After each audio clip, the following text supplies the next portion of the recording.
Brian McDonald, our man Johnny Belmer behind the glass. Excited to be back. We were off last week because of Aggies basketball, and we damn near got preempted by Aggies basketball Yeah, again. they're still playing. But thankfully their pregame will start at 2:00 today, so we were just narrowly saved from missing another show. But we got maybe this is a product of being off 2 weeks, but we have a whole lot to talk about. The Astros and the Texans, even the Rockets making headlines, giving us plenty for here for team content. Let's start off with the Texans. Man, it was an eventful week. Those first couple hours of free agency, legal tampering period, that nonsensical term. Yeah. On Monday, people were starting to panic. It seemed like you were on the air during that time frame. Was that fair? Did it seem like people were starting to panic that major moves weren't coming in? Yeah, there's a lot of unease because it started at 11. Right. So it was when you and Dale were on. Yeah, Dell and I were on, and it was still a little bit of like, listen, it's the first hour of it. We'll see. And then during Galan, Georgia, was more and more, just especially not just because of the inactivity, but because of who was flying off the board. Names people knew at running back. Yeah, running back and Christian Wilkins. And right. That along with Jones and Matabike. So it was like a lot of like, hey, all the guys we've been talking about all week, all the last 3 weeks are all coming off the board. So I think that led into, some of the unease. And then I think they started making signings basically right at like 3:05. Yeah, right when I went on with the Killer Bees. Yeah. So by the time Jeremy, Joel, and I went on the air, we had plenty to talk about because the deal for Azeez Al-Shahir came down during the show. So did the deal for Danico Autry. And obviously the next day, Danielle Hunter came through. And then obviously now Nick Caserio is receiving praise where people were freaking out initially. So yeah, I saw a chart where it was just like the roller coaster of free agency of like the vibes, and it was like day 1 low, day 2 up, and then day 3 back low again because they started. Some people. Okay, let's start there. We got obviously there's a lot to get into. Yeah, we can go in move by move later, but let's start with like the general. Yeah, vibes. We'll get into Joe Mixon. We'll get into Nico Autry and Azeez Al-Shahir, Danielle Hunter. There's a lot to get into. But I've seen, I saw a report. Well, not a report. I was at lunch yesterday with a buddy of mine. A report. And, yes, report. I know. I said reports. Like, no, it's actually just a buddy told me this. What am I talking about? You're an idiot, Brian. Inside info. Sources close to me because he was across the table at Lupe Tortilla. Anyway, sources close to me told me that a former coworker of mine over at the flagship was making the claim, and this was later then verified by one Joel Blank, which I don't know why Joel's listening to the flagship. That's neither here nor there. Joel, if you want to defend that take, go ahead and call in. Yeah, you know the number. What's going on It's 713-780-3776. Joel, call in. But apparently one of the hosts over there that happens to be in their afternoon drive time show was freaking out and making the claim that the defense this year has gotten worse. Like, I could see how you'd have a concern. After the moves? Yes. Like, obviously there's a concern about, is Jimmy Ward good enough at safety? Well, hell, is Jalen Petrie good enough at safety? There's a concern about your second corner, and I think there's a valid concern about the run defense because you have some undersized guys, maybe guys that are more pass rusher than run stopper. But to hear the vibes coming from the flagship of all places, not to take any undue shots towards them, but I just don't get how you can have the mindset that the team got worse. No, because especially the defense. Defense got way better. There are still some moves left to be made for Nick Caserio, and that's a little bit of why. Not just the first 3 days, like the riding the roller coaster of emotions, the first 3 days, but even like the first week is a little bit silly because there's still plenty of cornerbacks to fill in that cornerback to, opening that Steven Nelson has left open. It could even be Steven Nelson. It could even be Steven Nelson, right? And there's still plenty. I mean, I think only Xavier McKinney is probably the only safety. He's gone. And Cameron Curl signed somewhere. I'm forgetting where he signed. But like Justin Simmons is still available. Diggs, all the guys. All the top of the list guys that you can get probably pretty cheaply, or at least not. You're not spending Danielle Hunter money on them.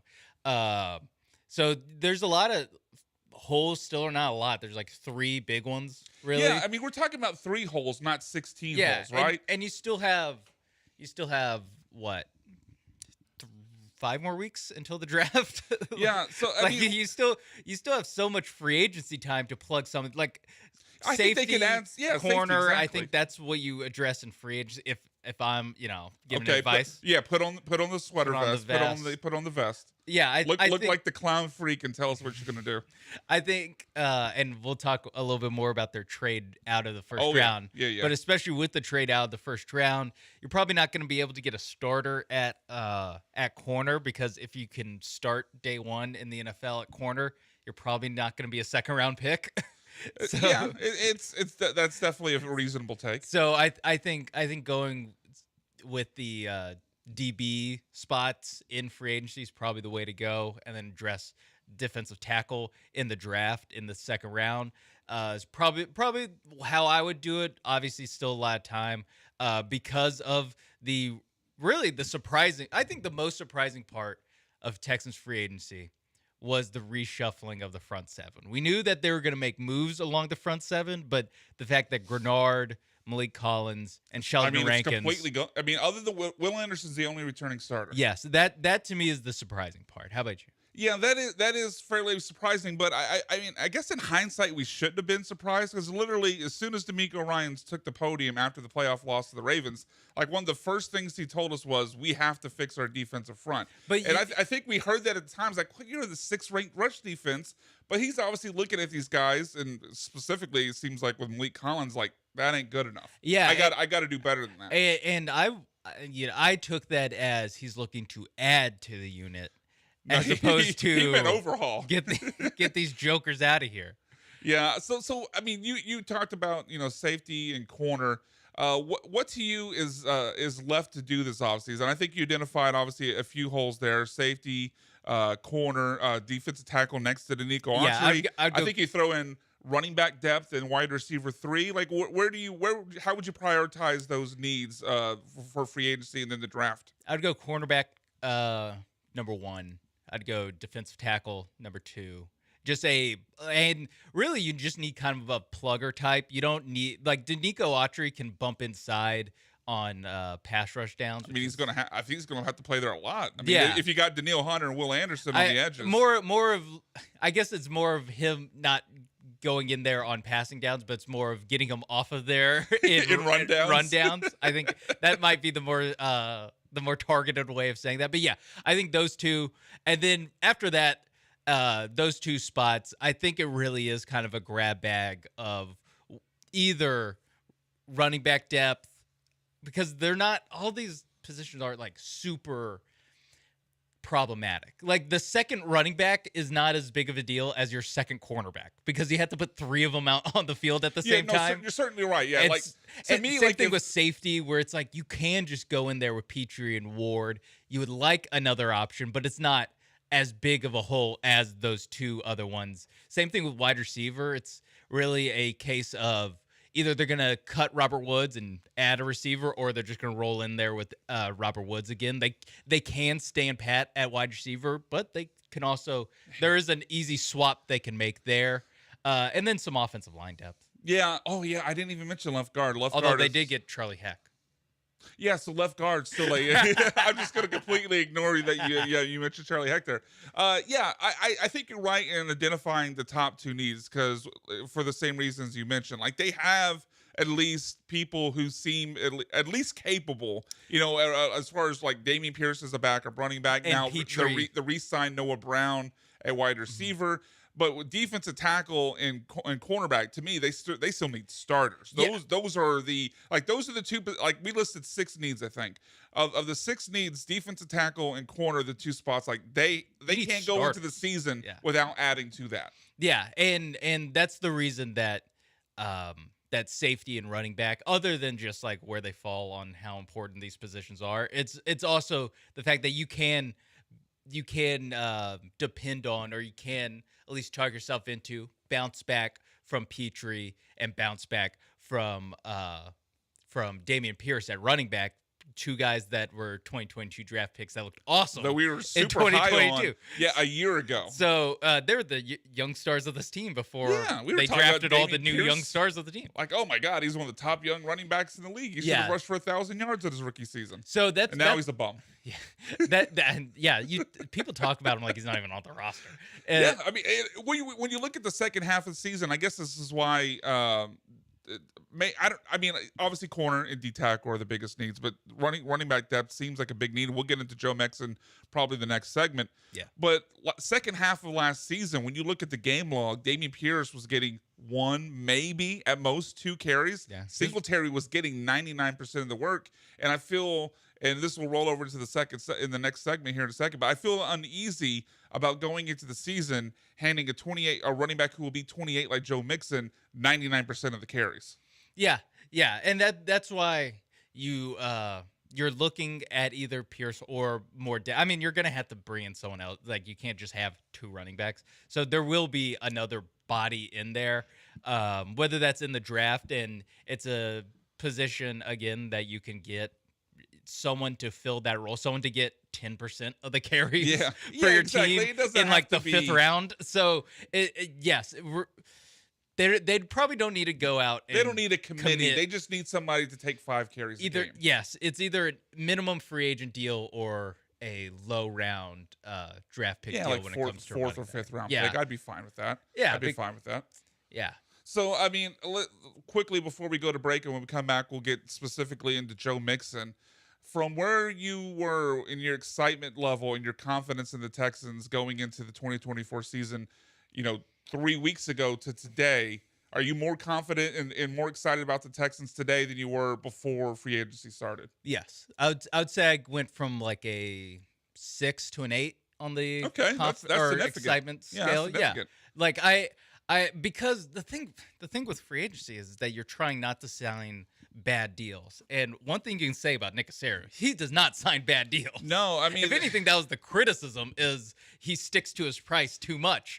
And now that you kind of can take a step back and see what he's done, now it's like, okay, I see the vision with what Caserio has been trying to do. Yeah, there's a couple places where I might like very, very tiny vibes, like, that's a little much, but they're all deals that are like 2 or 3 years. So there's no long-term crippling deal like going out and giving, look, I like Christian Wilkins. I wanted him on the Texans. There's no way I'm paying him $100 million. There's no way I'm paying Eric Armstead $51 million as old as he is and as often as he's been injured. And same thing with the running backs, where you look at the guys that got signed and you're happy that you didn't sign Saquon Barkley to that contract. And apparently they're pretty aggressive on him, and I guess bowed out once. I don't know what number it was that made Nick Caserio bow out, but the Eagles gave him, I believe, 13 per year. Yes. Sometimes it's good to lose a bidding war. Yeah, exactly. And that is Saquon Barkley is an example of that.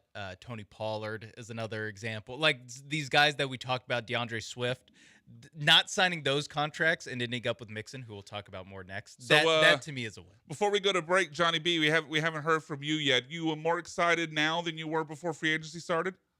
Yeah, I think I am. I'm a little disappointed that Malik Collins went out the door. You had Malik Collins jersey, did you? No, but that made me feel a little, question a little bit there. But overall, I'm very happy, and I think my confidence level was probably at a 6 and probably went up to somewhere between a 7 and an 8 as well, kind of like you, Sean. Like I'm feeling good about this team's future right now. I think what we found out is when John plays Madden, he users Malik Collins. Yeah, that's exactly. what we Yeah, that's my choice, not Will Anderson. Because you win games in the trenches.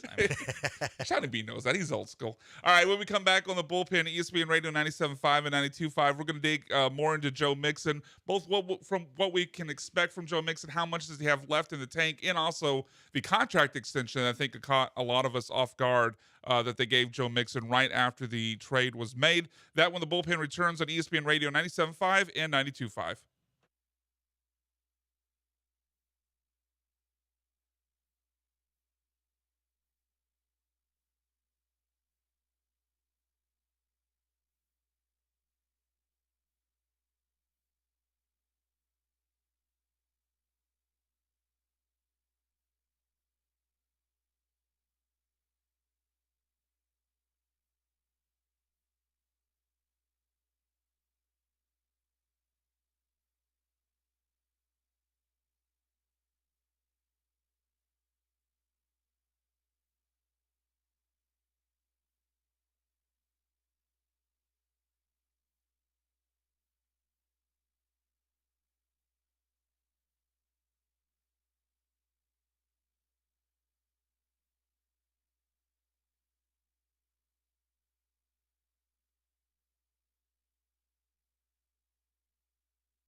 Broadcasting live from the Veritex Community Bank Studios, it's the Bullpen on ESPN 97.5 and 92.5.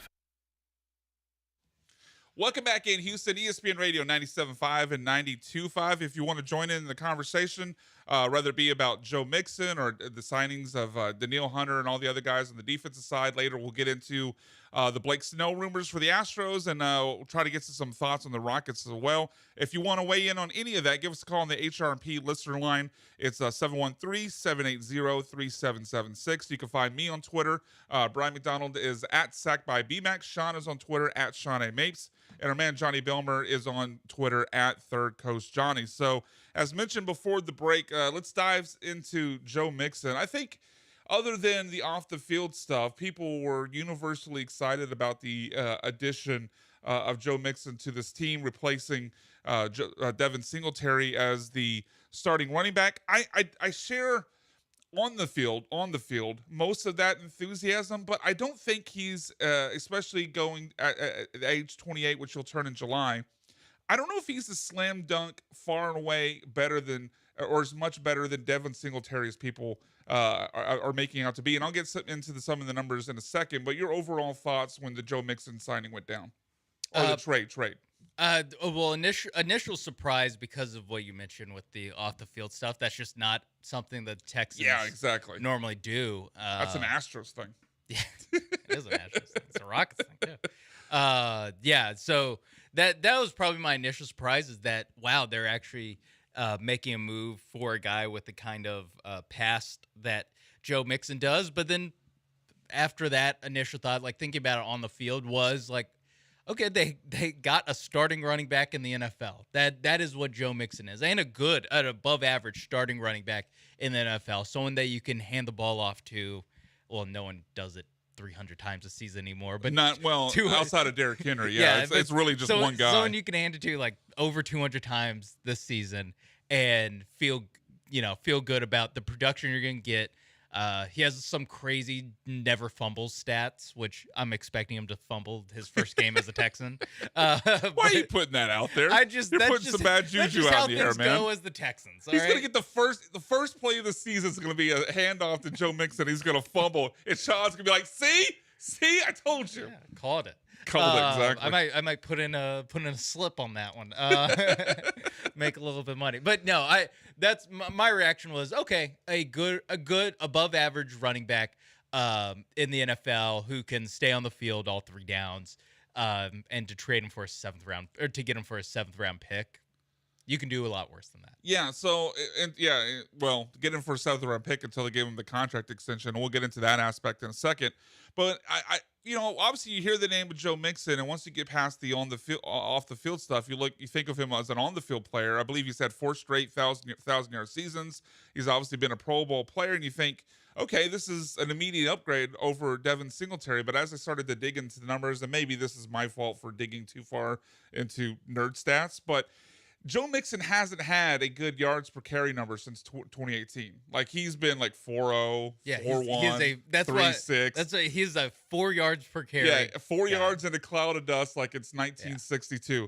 So not only does he have the bad yards per carry number, but Devin Singletary, all 5 seasons of Devin Singletary's career, he's had a better yards per carry number than Joe Mixon. So I don't see Joe Mixon, especially going into season, I don't know what season is of his, but his season 28 year, I don't see him as this efficient back or this game breaker. Here's the most damning stat of all the ones I looked up. I mentioned yards per carry.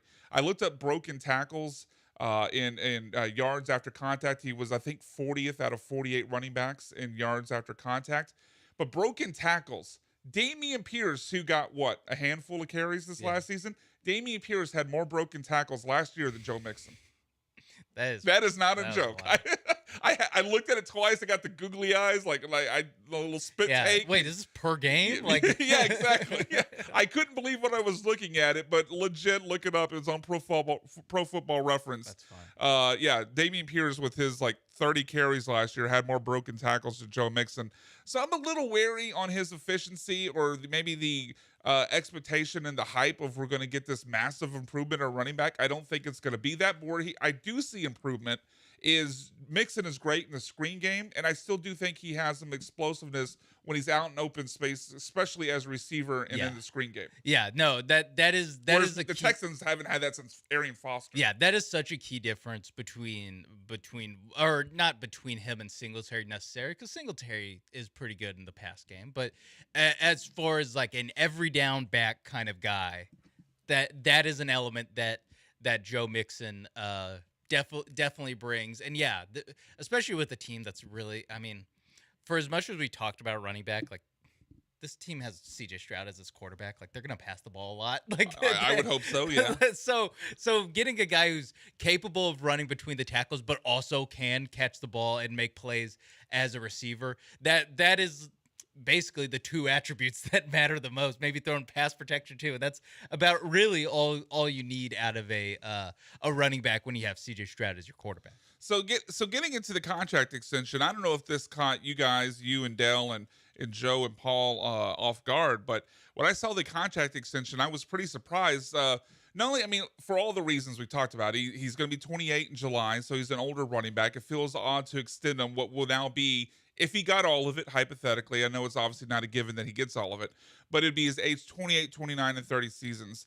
And they had him at a number that would have been around $6-7 million for just this year. Now with the extension, it works out to basically $9 million per year with $13 million guaranteed. So you'd assume he's going to at least get 2 seasons.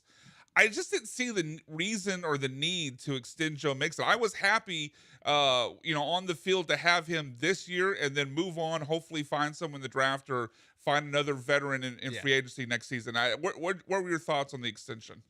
I mean, with all these deals, I just kind of look at the guaranteed number, and that's really all I need to know. So $13 million guaranteed. Yeah, $13 million. So yeah, that's probably 2 seasons. Yeah, he's good. Definitely. I mean, he's definitely going to be on the team this year, and then next year, he's going to be on the team. But they can also, if he's a disaster, they can get out. If it's a disaster, it wouldn't be financially crippling for them to cut him. It could be a situation where he's the starting running back this year, and they draft someone, and then next year it's more of a 50-50 proposition. On Cash It or Trash It on Tuesday, I gave out, obviously that segment is meant for hot takes that you maybe exaggerate your on the feeling. Killer Bees? Yeah, no, exactly. We've never given out hot takes before, but the whole idea is maybe to take something that you believe in a little bit and exaggerate it to the point for content. And so my hot take for that segment was that Joe Mixon wouldn't finish the year as the Texans starting running back. Same way, like this time last year, Dameon Pierce was the running back. Yeah. That's it, in the story. And by the time he got to week 6, it's like, okay, Devin Singletary's the guy. Now there's obviously a missing piece of that puzzle. We're gonna have to see the Texans draft somebody. In the draft, or draft somebody in the draft. What great phrasing, Brian. But they're going to have somebody else on the roster to be capable of taking that place. But even if, like you said, even if he's got the $13 million guaranteed, if there's someone that clearly plays better than him, or if he's a disaster, the Texans aren't locked in for a contract that they can't get out of. Yeah, exactly. And that's why the contract extension, to me, is more just, put a little bit extra money in his pocket so he's not playing on. Well, you certainly always root for a guy like Joe Mixon to get more money. I mean, that's what we're all clamoring for. Like, good for you, Joe. We're rooting for you, Joe. I meant that more. It's time you got yours. As that's how business gets done in the NFL. I know. I'm not calling you out. I'm just having a little fun. Yeah, but although there are some details. No, I'm just kidding. Let's not get into the details of the incident with Joe Mixon. Just no one give him a Nerf gun sponsorship, right? Yes, and also if you want more on the details of the Joe Mixon incident, check the internet. It's everywhere. Yeah. But yeah, that's why the contract extension, like, it's fine. The only thing about the contract is I'd rather have him than Tony Pollard. Rather have him. Well, speaking of Tony Pollard, a lot of these guys that got $8 million a year. So. Well, that's kind of where I was. My only, other than the fact of it was unnecessary, and you basically, you're now giving them at least $9 million for this year on an AAV, whereas you were giving them $6 million, so you're losing $3 million for seemingly no reason. But you're also now paying him on an AAV more than Tony Pollard, more than DeAndre Swift. Mixon's played better in his career than those guys, but he's also older. I don't know. It felt. Is it going to ultimately matter for the long term? No, but it was mildly annoying. Amongst a great week for Texans free agency, it was mildly annoying because it seemed so unnecessary. Yeah, but I mean, when you compare Joe Mixon, like he should get paid more than Tony Pollard. He's proven proven he can be a starting running back in the league. Tony Pollard did not. He proved the opposite of that. If you believe he's still in his prime, yes. I guess that's where my pushback is. We talked about the efficiency he could be in his numbers prime for another year and a half. Yeah, maybe so. All right, we got to get out. Let's talk about Tony Pollard's in his prime and he's worse. What are we talking about? This is not an endorsement of Tony Pollard. By the way, we're not really getting into it. What the hell are the Titans doing? I mean, giving Calvin Ridley $92 million, $50 guaranteed. You know, Calvin Ridley. Up Tony Pollard. Calvin Ridley is the same age as Amari Cooper. Is that what you're talking about? Yeah. I saw the side by side comparisons, like the games and they never played with each other in Alabama. How is that possible? Because Calvin Ridley graduated right? high school when he was like 20 years old. Man, Calvin Ridley. I do like that Calvin Ridley signed with a team that had very low odds to sign him. Smart business move by him. I'm just saying. All right, outside of the break, when we get back here in the bullpen, we're going to dive into some of the free agent moves that I'm more excited about, and that, of course, is on the defensive side. What do we think about Daniil Hunter, Danico Autry, Azeez Al-Shahir, and did D'Amico Ryans accomplish his mission statement from the end of the season, saying he wants to improve the Texans' front seven? If you have any thoughts on that, or the Astros or the Rockets, give us a call at 713-780-3776. The bullpen will be back in a couple minutes.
You sit there and you thump your Bible and you say your prayers, and it didn't get you anywhere.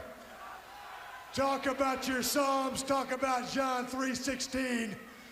Austin 3:16 says, I just whipped your ass. Come on, that's not necessary. All he's got to do is go buy him a cheap bottle of Thunderbird and try to dig back some of that courage he had in his prime. As far as this championship match is considered, son, I don't give a damn if it's Davey Boy Smith or Shawn Michaels. Steve Austin's time has come. And when I get the shot, you're looking at the next WWF champion. And that's the bottom line, because Stone Cold said so. This is the Bullpen on ESPN 97.5 and 92.5. Live from the Veritex Community Bank Studios. Here are the producers of ESPN 97.5 and 92.5. Oh, thank you for that, Johnny B. That got my blood pumping. Happy 316 day, everybody. Sean Mapes, give me a hell yeah. Hell yeah. All right. That was, I had, Sean walked in right as I was explaining to our producer, John Belmer, what 316 Day was. Yes, Sean has the shirt from the Big 12 championship game. Big 12 316 says Texas just walked out with the title. Well, yeah. Yeah, okay, yeah, that works. That works. Yeah, we just kicked. Yeah, Oklahoma State's ass. Take that, Mike Gundy. But yeah, I had to explain before the show to Mr. Johnny Bilmer the importance of Austin 316, the most famous, in my opinion, and the most important wrestling promo in the history of sports entertainment. So happy 316 Day, everybody. You got any favorite Stone Cold? I'm setting you up here. Do you have any favorite Stone Cold Steve Austin moments, Sean, Mr. Sports Entertainment? Well, yes, I do. Funny you should mention that. When he hit Vince McMahon over the head with the bedpan when Vince McMahon was in the hospital. You know what? Given what we know now, he should have hit him again. Should have hit him harder. Should have hit him harder. Is he the one that fought Booker T in the grocery store? He is. Yeah. He was. That's my moment. That was the gif in one of my tweet this morning of him chugging the milk. Yeah. That was the second. That's what that's that from. was another one that came to mind. He fought Booker T in the grocery store. Yeah, and chugged the milk. Shout out to Booker T 5 times. Also the beer spraying driving the beer truck in and spraying. He drove lost. He had a streak where every week on Raw he was driving different. He drove a Zamboni to the ring. He drove the beer truck. He filled up Mr. McMahon's car with cement because he backed up a cement mixing truck and poured the cement into Mr. McMahon's Corvette. It was a good time. It was a good time. Mr. McMahon. Well, thank you for addressing him with the respect. No, that was character names. Yeah. Anyway, we've lost half the audience now. My apologies. Let's get back into the Texans. If you have any thoughts on what the Texans did in free agency or anything we're about to talk about later with the Blake Snell rumors for the Astros or the Rockets' winning streak, give us a call on the HRP listener line at 713-780-3776. Or if you just want to cut a wrestling promo on our jabroni asses, I'd be fine with that as well. So the defense moves for the Houston Texans. D'Amico Ryan said in that end of season press conference after the loss to the Ravens that like his top priority was improving the front seven for the Houston Texans, and certainly they've at least addressed it. They've made moves. They damn near completely overhauled it. Christian Harris and Will Anderson remain, but you add Daniil Hunter, you add Danico Autry, you add Aziz Al-Shahir. To you, Sean, do you think D'Amico accomplished that mission statement? Is the defensive front better now than it was from when that Ravens game ended? I think yes, but the job is not complete because, like we mentioned in the first segment, they still do need the run game. Yes, yeah. When they traded Malik Collins, the conventional idea, and it's actually been reported that it was going to be a trade for Eric Armstead. Yeah, but from what I understand, they were never going to do a deal for both Armstead and Hunter. So once Hunter signed, they then didn't think they had the money to pay both Hunter and Armstead, so they just went through with only the Collins for the pick. So it was kind of an either or. Personally, I'm happy if that is the case, if that reporting is true and that's the case. I'm happy they chose Hunter over Eric Armstead, given the age, given the injury history of Armstead. Agreed, but if you're not trading for arms, so they were gonna trade Malik Collins no matter what. Yeah, because I mean, D'Amico Ryans, when he said we have to get better on the defensive front, he obviously has to be talking about some guys along the defensive front not doing a good enough job. Like, you don't say that if everyone is doing an amazing job. Yeah. And to me, trading Malik Collins for 7th and then only getting, I think it was 2.5 in salary cap savings is a clear indication that he thought, D'Amico thought Malik Collins wasn't getting the job done. Yeah, and that could be true. It could be just a system fit kind of idea where they tried him out and he was like, no thanks, give me Tim Settle instead. How many puns are we going to have this year about Tim Settle? Oh, that I mean, when it was reported that the Texans were still in the mix for Eric Armstead, and then Aaron Wilson was like, they're also in talks with Tim Settle if the Armstead deal doesn't go through. I'm like, well, his name is Settle. Like that's his name is Settle. Oh man, the headlines write themselves. But I think overall to go away from puns and into actual analysis. We could just spend the entire show making puns about Tim Settle if you like. Mix in some Stone Cold Steve Austin. Maybe briefly talk about Blake Snell and then end the show. Yeah, I think that this Texans team again, they need another defensive tackle for me to feel good that they're going to be able to open up a can of whoop ass on every team that they play going forward. I like that. I like that. Yeah. So I guess the thing I was more stunned about was what? Oh, yeah, Sports Entertainment Sean knew that was the name of Stone Cold's finisher. Congratulations I really sold on that joke, huh? Another wrestler. Yeah, we're going to go all day with this. Get ready, folks. Buckle up. So, no, I didn't really have a problem other than maybe the initial confusion of, like, why'd you give away Malik Collins for nothing? But ultimately, I think thinking about it and seeming like D'Amico maybe just doesn't like him as a fit for this team, I don't really have that much of a problem with it. I guess where I had more of a problem, especially since it would address like the big need you have right now along the defensive front, having a run-stopping D tackle. You were clearly interested in Sheldon Rankins. You clearly thought he was good enough to offer $12 million per year because reportedly they did. But then you walk away from the table because the Bengals give $1 million extra per year. It seems like if you're willing to pay Sheldon Rankins $12 a year, and he would be the piece that then finalizes that defensive front, gives you the run stopper to go along with your pass rushers that you added in free agency, why would you walk away from that for $1 million a year? Nick Caserio sets a price, doesn't go over it.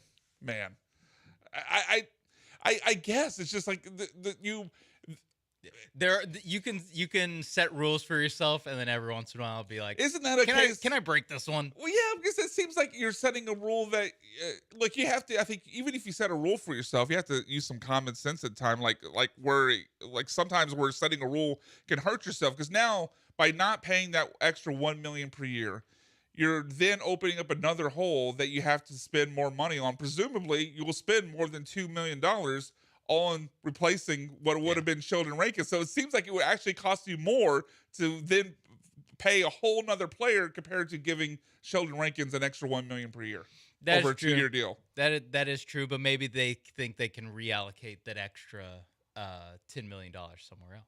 Maybe so. So they got to bring in Tim Settle too. So as they address, I'm just going to move past Tim Settle right now. I'm not even going to pretend like he's a real person.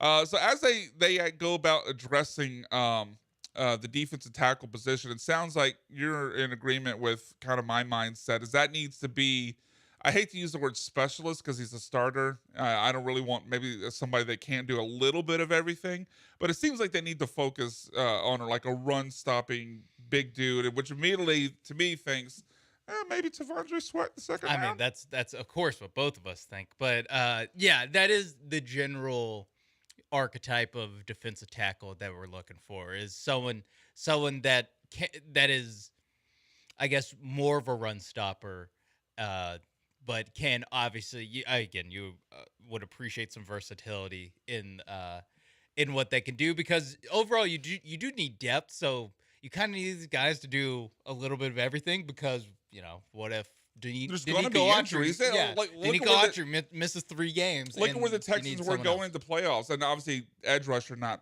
interior defensive lineman, but Will Anderson, Jonathan Grenard were banged up. They needed other guys to step up, so certainly they need depth. And I hope, and I'm not even going to try to pronounce the defensive tackles. Fatukasi. Thank you. I'll just let you handle it. I'll just point to you. You'll say his name. Fatukasi. Thank you go. So I'm not gonna if Foley Fatukasi. If he and Tim Settle are the depth behind Denico Autry and whoever else they get in the draft, or maybe if there's another free agency move to come, I'm fine with that. I guess my concern would be if one of those guys then has to start. Like, I wouldn't want Tim Settle or Foley Fatukasi to be a starting defensive lineman on the Houston Texans. Yeah, no, I agree with that. I don't know if you view that as a bigger need than corner, but it's right up there. For me, corners is a little bit bigger, just because the range of outcome from if you have to bump someone up a position at where they should be a backup, instead now they are the starting cornerback, that will get picked on more than the difference between a starting defensive tackle and Foley Fatukasi or Tim Settle. So, and especially, and this might be looking, this actually is looking the right amount of head. I was going to say it's looking too far ahead. This is actually the perfect amount. You look at the quarterbacks that they're going to play, the Texans are this season. you're gonna need corners. Yeah, I mean they got Josh Allen. They have Patrick Mahomes on the roster. I mean it's going to be a star. Lamar Jackson's going to be on there, so it's going to be a star-studded group. I mean Dak Prescott. Well. So I love the subtle shade thrown at. He's got his own problems right now. Quickly before, and that's the bottom line. All right, before we go to break and change topics, what do you think the like if all these moves like hit their maybe not like their most optimal upside, but just like a most likely, most reasonable upside. Do you think this could be a team that leads the league in sacks? Do you view this as a team that could be like a top 3 to 5 defense in the league? Is that reasonable as a possible upside if these guys hit their ceiling? 3 to 5 is tough for the defense because of the schedule that they're going to have to play. So that's asking a lot. I think them being top 10 would be a success, top 10 in defense. But I do think that they're going to be a very, very, very good pass rushing team. Yeah, I mean, the top 3 pass rushers right now are Danielle Hunter, Will Anderson, and Danico Autry. That is a menace. Yeah, two of which had 10+ sacks last year, and the third guy was the defensive player of the year, who's only going to go up. Defensive rookie of the year, who you would assume only is going to go up when having two guys like that. That the defense, I mean, you're not going to shade away protection away from Danielle Hunter. No, and that's the difference between Hunter and Grenard, and we both think Grenard's good, but he's just a different, Danielle Hunter's just on a different level. Yeah, absolutely. All right, so on the other side of the break, when we get back here in the bullpen, ESPN Radio, ESPN 97.5 and 92.5, we're going to talk about the Texans trading out of the first round and sending that pick to Minnesota for a second-round pick and a second-round pick the following year as well. Was that a good move? Are you going to be upset if certain names fall to 23 that the Texans will now miss out on? That more when we get back on the bullpen. ESPN Radio 97.5 and 92.5.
You're back inside the bullpen with the producers of ESPN 97.5 and 92.5.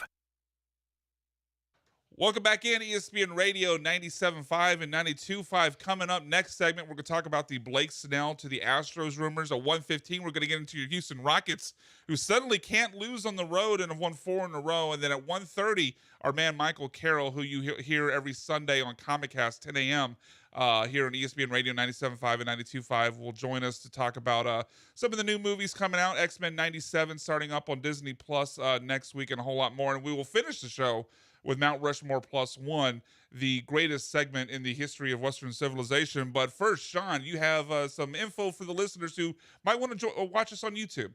Yes, if you want to see my Stone Cold Steve Austin inspired Big 12 WWE collaboration shirt from December of this year, you can watch it on the ESPN Houston YouTube channel. That's right, we've made listening and watching your favorite sports radio station even easier. Now you can easily listen wherever, whenever. Now you can watch as well. If you want to listen, if you listen every day and like us, please click subscribe on the YouTube. It makes a big difference for us. It's free. You just subscribe, and then we're at the top of your feed. It makes it even easier to watch it. It matters. Lets us know you're listening. Please and thank you. Thank you. Well put, Sean. So as teased going into the break, let's talk about the trade the Texans made yesterday that certainly surprised me. Like I hadn't been following it. I don't remember what I was doing at the time, but I got a text from Joel Blank saying the Texans traded away their first-round pick. And my first thought was, maybe Nick Caserio decided to move up. Maybe he saw, I need a defensive tackle. Byron Murphy's going to be gone before 23. Maybe he traded up. But no, it's the exact opposite. They traded away their first-round pick. By the way, Joel just being like, hey, the Texans made a trade. Yeah, can you give me some details, Joel? Like, I did have... You know what the trade is. Yeah, exactly. He saw the trade. It's like, hey, they traded it to Minnesota. They no longer have a first-round pick. It wouldn't take that much extra effort. It's I have to go search it out now. I'd stop what I'm doing to go search it out on Twitter. Thank you, Sean, for having my back on that. Anyway, so the Texans trade away their first-round pick, number 20. Well, not their own first-round pick, but the first-round pick they had, number 23, and a seventh-round pick, and got back number 42 overall in the second round from Minnesota, along with a sixth-round pick this year and Minnesota's 2025 second-round pick. And for what it's worth, for the Capologist nerds out there, I looked this up on Twitter, thanks to our friend at Texans Cap on Twitter. The trade value that the Texans won this trade by is equivalent to a third-round pick. So certainly, like we were mentioning with his contracts, Nick Caserio doesn't do bad contracts. Nick Caserio, at least in this case, didn't lose a trade. Your overall reaction and I guess initial feelings about this trade when you saw it? My initial reaction was like, "Come on, Nick Caserio." As a radio producer, give us something to talk about. Give us something to talk about. I don't. What are we doing? Like we had plenty to talk. I guess the draft party in 2 weeks. I guess the draft party's canceled. I don't know if the draft party is going to be official. I might be speaking out of turn, but now speaking out of turn. Now there's no first round pick. Are we still going to do it? So that my first reaction was like, come on, not even. Hey, can't even pretend. Think of me when you make these moves. Just wait to make the trade. But actual football reaction is that I understand. I understand what he's doing. The different, you're trading down 20 picks more or less, and you're getting a future second and a fourth rounder. Yeah, to do so. Sixth. Sixth it's too far to call a pick swap, but it's not drastically.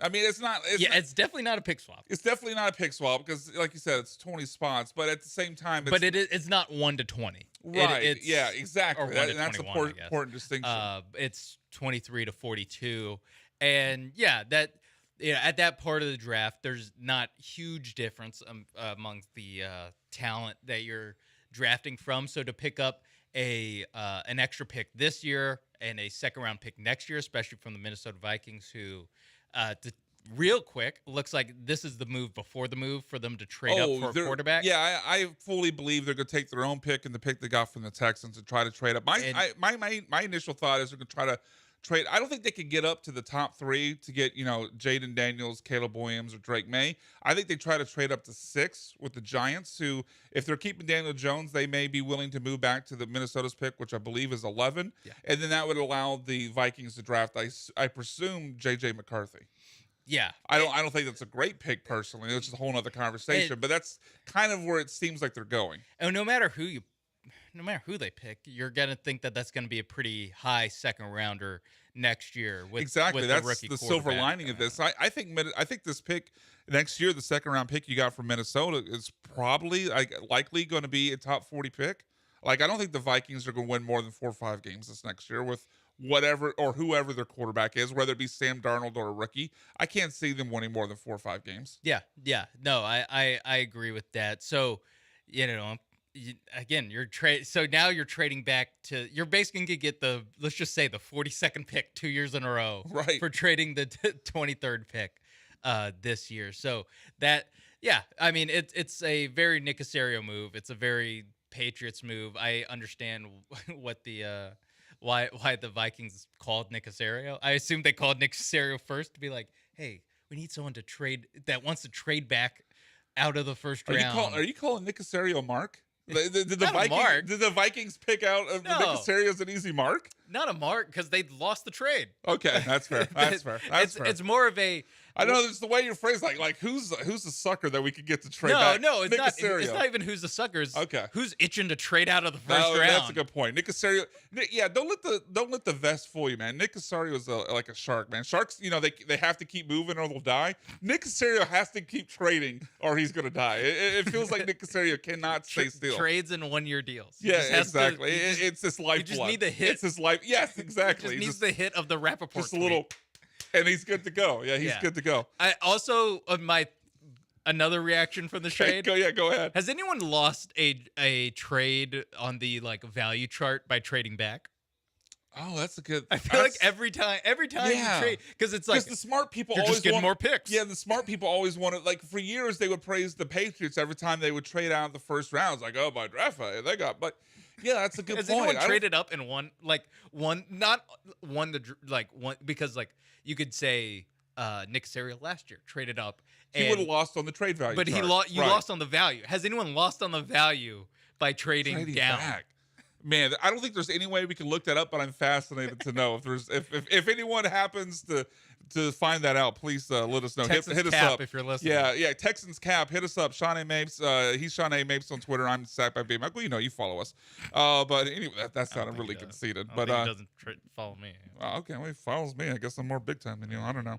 It's missing out. You do have premium content. Thank you. Yeah, I mean, you were asked this last week if you had to wear diapers on the air, and you had to respond to that on Twitter. Oh no, did I have to wear diapers? Yeah. I said they weren't necessary. Yeah, maybe if it was an 8-hour shift, maybe you would have had to and if I wanted to, I could have, but they weren't necessary. It was a personal choice, not a necessity. So. Spinning this forward, trying to transition away from diapers. I looked over and John Belmer's giving me the slow head shake. Michael Carroll doesn't know what he's walking into right now. He's going to walk into us, fresh out of talking about diapers. I missed that conversation this week, so that was wild. It's a wild intro. Yeah, I don't think Johnny Bilmer was expecting us to talk about diapers today when he came in for work.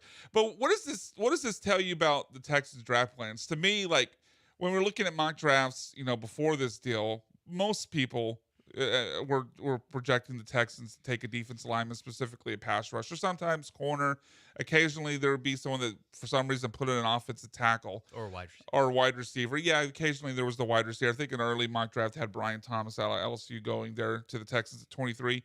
But to me, what this tells me about the Texans draft plans, especially considering what they've done in free agency, they don't need an edge rusher. And from what we've heard from guys like Matt Miller, edge rusher is a shallow position where if you didn't get it in the first round, you're not really going to get one that you would be all that happy with. Whereas other needs the Texans have, like wide receiver 3, cornerback, safety, quite a bit deeper. To me, this is Nick Caserio looking at the board, not only trying to pick up value by getting the second round pick next year, but thinking the things we need are still going to be in there in the second round. So let's just take the win with the trade if we're not having to invest a first round pick in the edge rusher anymore. Yes, or a cornerback. The idea that you're going to get a starting cornerback in the second round is just but more often than not, you're going to get a guy who's going to get burnt his entire rookie year, and maybe he develops, but it's going to be. tough sledding. I mean, even first round guys. Kareem Hunt was a first round pick. His rookie year was horrible before he turned it around. Kareem Jackson. What did I say? Kareem Hunt. That's a different person. That is a different person. Thank you. Borderline defamation. So that's what it speaks. It tells me that it's going to be one of the deeper positions in the draft, like you were pointing out. And I've talked with our very own Lance Sarline about it. I heard he's a numbers guy. NFL Network. The preeminent draft expert. Yeah, preeminent draft expert. And yeah, he was saying that, wide receiver is super deep this year. I've heard people talk about like 7, 8 wide receivers possibly going in round one. And so maybe that's what maybe it's a wide receiver, maybe it is a defensive tackle, maybe it is like a Devondre Sweat, which we mentioned earlier. Yeah, so it tells me that it's probably not going to be secondary, probably not going to be pass rusher. Obviously not going to be a pass rusher now. Before we go to break and get into the Blake Snell to the Astros rumor, is there anyone that could fall to 23 that would have you on that draft night, that Thursday, will be like, damn it, the Caleb Texans Williams. missed out? Caleb Williams. No. Come on. Look what he's doing to me. Just for the value, No. just for the clicks. Maybe one of the because the wide receivers that are like. I don't think this would happen. Like but the top three wide receivers, there's just no world they're making to 23. Byron Murphy. I don't think he's going to make it to 23. But let's say crazy things happen and he's there at 23. Maybe. Is that there's a gas mask bong video like Laramie Tunsil right before the draft. Murphy would be one. I'm trying to think of like realistic guys. There's not really that many realistic guys. Maybe Quinyon Mitchell. Yeah, the corner, sure. Yeah. But that's about it. Yeah, that's fair. All right, on the other side of the break, when we get back on the Bullpen, ESPN Radio 97.5 and 92.5, lots of rumors out there that not the Texans, that is the press segment. The Astros are interested in Blake Snell to add to the rotation after the injury to Jose Urquidy. If you didn't hear, he had to leave a game the other day due to an elbow problem after just 40 pitches. So we will talk about those Blake Snell rumors and the status of the Astros rotation when we get back on the Bullpen, ESPN Radio 97.5 and 92.5.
This is The Bullpen on ESPN 97.5 and 92.5. Live from the Veritex Community Bank Studios. Here are the producers of ESPN 97.5 and 92.5. Welcome back in Houston to The Bullpen, ESPN Radio 97.5 and 92.5. Coming up on the show next segment, we're going to get into some Rockets at 1:30. The host of Comic Cast, which you can hear on this station, Michael Carroll from Comic Cast, you can hear every Sunday at 10 a.m. He will join us to talk about all the latest in movies and comics and all the fun stuff that they cover on that show. And then we'll end the show at 12:40 or 1:45. I am all over the place this segment with a Mount Rushmore +1. But right now we got to get in on our thoughts on Blake Snell and these rumors that have resurfaced that he might be and the Astros might be interested in making Snell joining the team a possibility. So this all seemed to not quite perfectly line up with Jose Urquidy because the rumors from Chandler Rome were coming out before. Yeah, it was the morning. Yeah, it was the same day, but the morning before Jose Urquidy's start. But then Jose Urquidy leaves the game after, I believe it was 43 pitches with an elbow issue that he's getting looked at by team doctors, but there's really been no, additional information out there. But hell, we just found out that Garrett Cole's going to miss 2 months of the season for an undisclosed elbow injury. So there's certainly some concern there with Jose Urquidy's availability. I don't know if the Urquidy injury would necessarily make the Texans desperate, but when you look, guys, did it again. The Astros desperate, but when you look at their situation with Verlander not being back till middle April, maybe the 1st of May, JP France is just today making his first spring training start. Do you hear that? What is that? I don't know. I'll close the door as you do. Okay. Sean was looking back and forth at me. If you're watching on the YouTube, clearly. Johnny B, what was that? Go get back on your microphone and tell me what the hell that was. Is that Michael Carroll? Was that Michael Carroll playing music? Spinning the ones and twos? No, I can't blame that on Michael Carroll. That was me. Oh, okay. It was Johnny B. That's the problem with having both these doors open. Like, I'm trying to get the music picked so I can go do something else for the next segment. Oh, my God. And, that kind of crossed over. But That's all right. I'll do it next time. Oh, okay, Michael Carroll. Okay. Yeah. See, we're just Close the having door. all sorts of run-ins. This really is becoming a wrestling show. Just play Michael Carroll's music. He bursts down the door and hits one of us with a chair. Oh, my God. So we were talking about Blake Snell. That's what we were talking about, right? Okay, Blake Snell. So the Jose Urquidy injury, you add that to Justin Verlander not being back till mid-April or possibly even 1st of May. I kind of lean to the latter at this point. JP France just today making his first spring training start, so I don't think he's ready for the first rotation or first trip through the Astros rotation to start the season. And then obviously you still have, performance concerns with guys like Connor Brown and whoever fills out the last part of the rotation, whether it be, guys like Ronel Blanco, potentially Brandon Bielak. Do you feel like the Astros maybe are starting to sense starting to have a sense of urgency and maybe get into a point of desperation, especially considering what happened last year with the rotation where, Thanos snapped, half of them were gone, like right at the start of the season? Where it might push them into making a Blake Snell signing. Mr. Verlander, I'm not feeling so good. I think so. You make a good point because we've talked so much about the looking ahead to June, July. Yeah, when Louis Garcia and LMJ return. Yeah, hopefully, when they're gonna get healthy, and I guess. What doesn't get talked about is that you got to make it there. Yeah. Because that's when those guys got hurt. You got to get to that point without being out of the race. Exactly. And certainly their offense will keep them probably in the race. But, yeah, why take the chance? Yeah, and so I think especially with the Verlander, not an injury, but like the slow buildup that he's having. Still hasn't faced live hitters yet. Yeah, still hasn't. Yeah. And with the questions around some of the top end guys all have questions. Yeah, that's the thing. Like even the guys that are healthy, like Fromber and Christian Javier, we're still coming off a season where they gave us lots of indigestion and heartburn watching them pitch. Yeah, the top end guys have questions, and you also have questions at depth. Now, just because you have questions doesn't mean they're all gonna go you're gonna get the worst outcome for all of these guys. Like I do expect Christian Javier to be better than he was last year. I expect Fromber to be more consistent than he was last year. There's just certain things where I don't expect Justin Verlander to fall off a cliff because he's 41. Like there's certain things that they can be questions and they get answered in a way that you like. It's just, especially with Urquidy basically not making out of the spring healthy, I can see how that gets Jim Crane and Dana Brown a little bit more urgent to add to the rotation, especially when you consider that we've kind of already gone through the song and dance in January of this year, of this very off season, when it got announced that Kendall Graveman was going to need surgery. And then what happened right after that? Right afterwards. Boom. Josh Hader. Well, actually, right after the Graveman injury, you get the Chandler Rome report. That isn't it eerily similar to what we're Astros are seeing interested now? in Josh Hader. And we're all like, wow, old penny pinching Jim Crane never signs a free agent. Do you think he's actually going to make this move? They already have Ryan Presley, and then they make a move, arguably a move that you have less urgency to make than this one with Blake Snell. It also has been reported since the initial Chandler Rome report. There's been a follow up with Rosenthal and Chandler at the Athletic that Blake Snell would be looking for a deal similar to what other Scott Boras agents, or other Scott Boras clients have signed. 2-3-year deal, but with opt-outs. So, right. If the Astros play their cards right, it could just be a 1-year deal, which is kind of all you need from Blake Snell. That's the kind of deal that Astros would want to sign, because we're thinking that they're going to get more healthy as the season goes. You need to make it there. So just adding a little bit of boost to the rotation this year. Obviously, you're going to have them throughout the whole year. It's not like when Lance McCullers and Luis Garcia come back, he gets to leave the team. You're gonna have them all year, and just so it helps you with your depth, but you're not signing a pitcher to this long term money. So the market kind of coming back to where the Astros are comfortable it could be very beneficial for these guys. Like I do share your optimism that the question marks for Verlander, Fromber, and Javier, even Hunter Brown too. I'm less optimistic about that one, but it's a fair point. I feel good about those question marks being answered favorably, but I'm not. Look, I don't think you should go into the season even penciling in anything for Lance McCullers Jr. I mean, we obviously never know with him. And you could arguably even say the same thing for Luis Garcia, even though he's coming back. He didn't look quite as effective to me when he had to go away from his old windup with the addition of the pitch clock to the game of baseball and the new rules. And look, I mean, he's coming off Tommy John. I think it's kind of like a running back with an ACL. They could come back and play, but I wouldn't expect him to be at his best like for the rest of the season. He might be a reliever or like a sixth starter type. Like what Verlander went out and did post Tommy John is not the normal, right? No, to win a Cy Young, get Tommy John sub 2 ERA. Cy Young.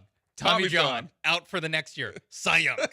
It doesn't happen. Not only a Cy Young, but better than he was in the previous Cy Young season. Also 40 years old. And also, 2 years older. So I'm not going to take, or I'm not going to count right now. My mindset, I'm not going to count on LMJ. I'm not going to count on Luis Garcia. I'm not going to count on Jose Urquidy. Mm-hmm. And I still have maybe more question marks than you and Hunter Brown.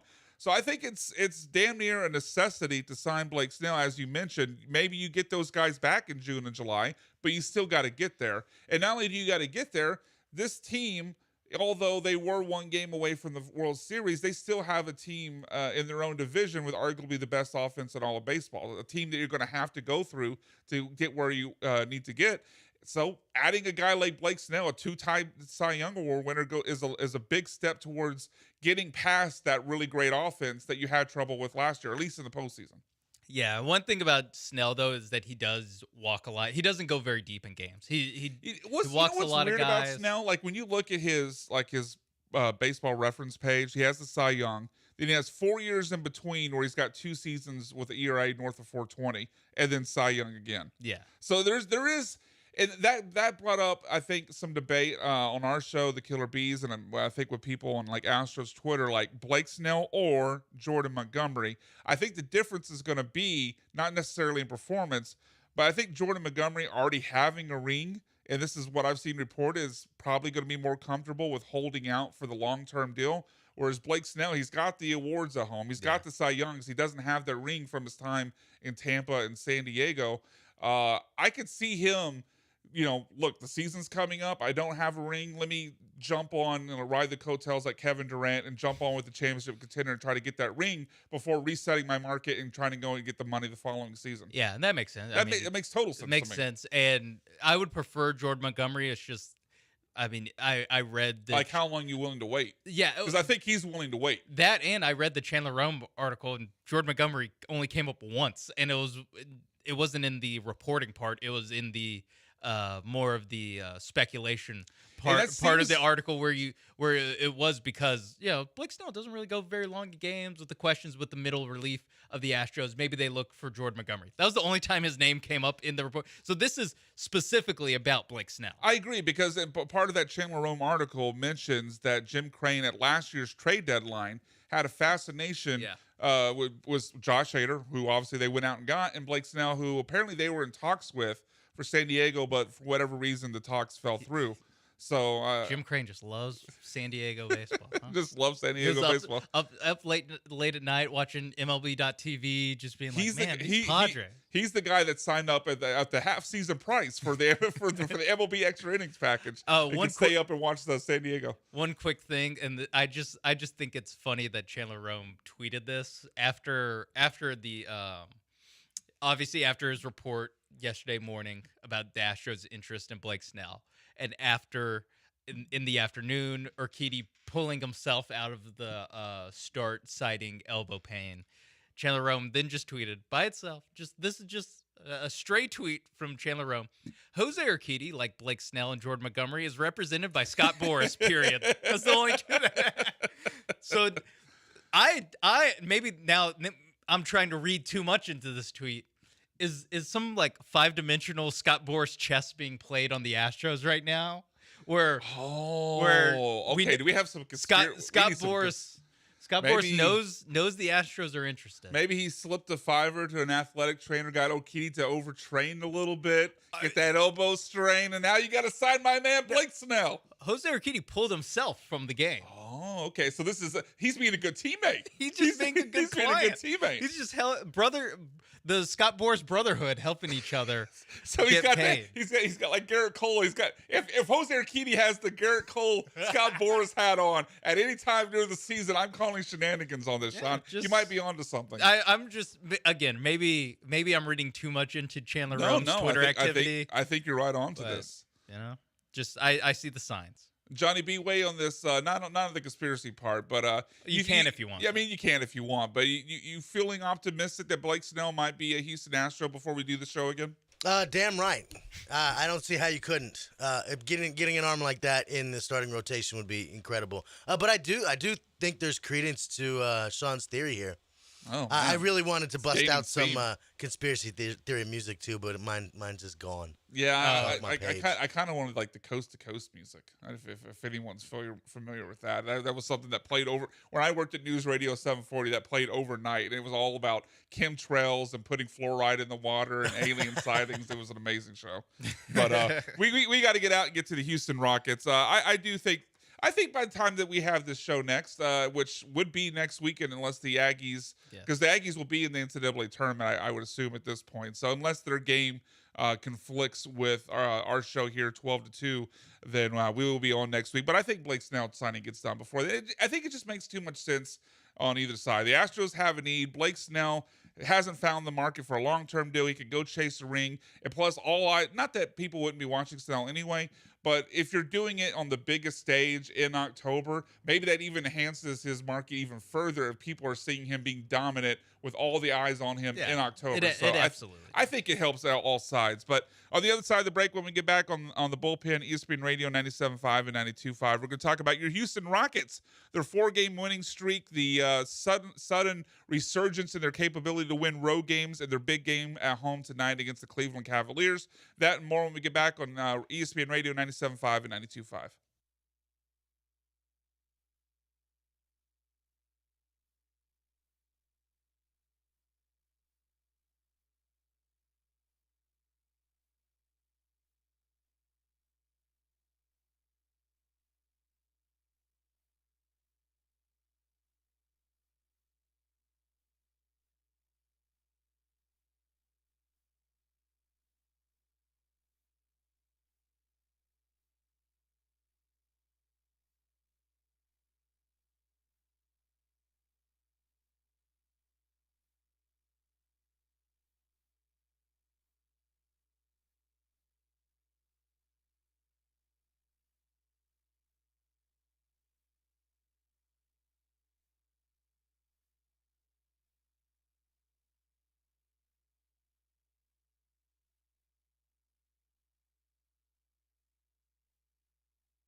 Broadcasting live from the Veritex Community Bank Studios, it's the Bullpen on ESPN 97.5 and 92.5.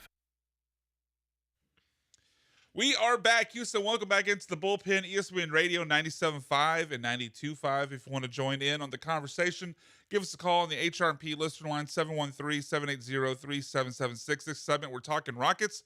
But if you have any comments or thoughts on the what we talked about with Blake Snell or the Texans free agency moves, we will certainly take those thoughts as well. Coming up next here on the Bullpen, Michael Carroll, host of Comic Cast, which you can hear every Sunday morning at 10 a.m. will join us. We can talk movies and comic books and nerd culture with him. And then we will finish the show at 1:45 with our award-winning, groundbreaking segment, Mount Rushmore +1. Right now, we're talking about the Houston Rockets, who, Sean, 4-game winning streak. They're steadily not only winning games at home, but they're winning games on the road all of a sudden. I think almost double their road win total over the last couple of weeks, as I think they were at 5 and they're now at 9 road wins. So damn near doubled it just pretty recently.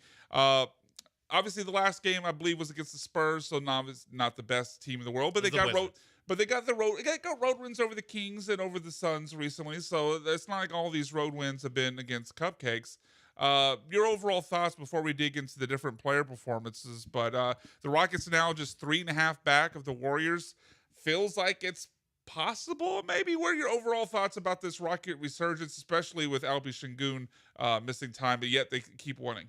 Yeah, that is the biggest thing for me, is that they lose really their best player, their offensive engine, and they didn't immediately become one of the worst teams in the league. Because I think a lot of people assume that this team's going to fall apart. Yeah, this team's going to fall apart. So yeah, getting these wins after Şengün gets hurt has been huge, and really to me this is kind of the reason why I know there's been talk about even before Şengün got hurt of should the Rockets start tanking.